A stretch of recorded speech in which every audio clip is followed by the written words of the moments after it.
Eder. Mac.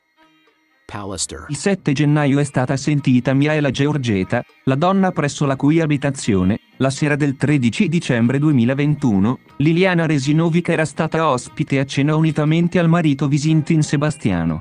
La donna affermava che, quella sera, erano presenti anche altri due loro amici di nome Adriana ed Enzo nonché il proprio marito ed il proprio figlio. La serata era trascorsa in tranquillità, avevano mangiato e poi, verso le ore 22:30, si erano congedati e, dalle parole del Visintin, aveva percepito che, all'indomani, la coppia avesse un qualcosa da fare. Ricordava che l'atteggiamento dei due era normale, nel senso che li aveva visti come al solito. Unico particolare rilevato dalla donna è stato che il Visintin spesso stuzzicava, criticava ed era infastidito nei confronti dell'altra coppia ospite.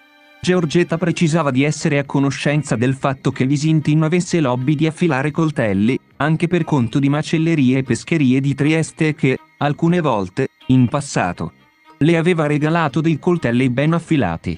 Particolare curioso accaduto quella sera è stato che, Visintin, ad un certo punto, aveva detto a Georgeta di seguirlo in cucina dove le chiedeva la restituzione di 2 coltelli che, a suo tempo, le aveva donato, in cambio di uno nuovo. Georgina gli dava, quindi, la possibilità di scelta e l'uomo prendeva 2 coltelli di grandi dimensioni, li avvolgeva in un pezzettino di stoffa, ritornava verso il salotto, chiedendo a Liliana quale fosse la sua borsa per metterli all'interno. Quest'ultima andava all'ingresso dell'appartamento, prendeva la propria borsa e tornava in salotto. Visintin, poi, riponeva nella borsa della moglie i coltelli e Liliana riportava la borsa all'ingresso.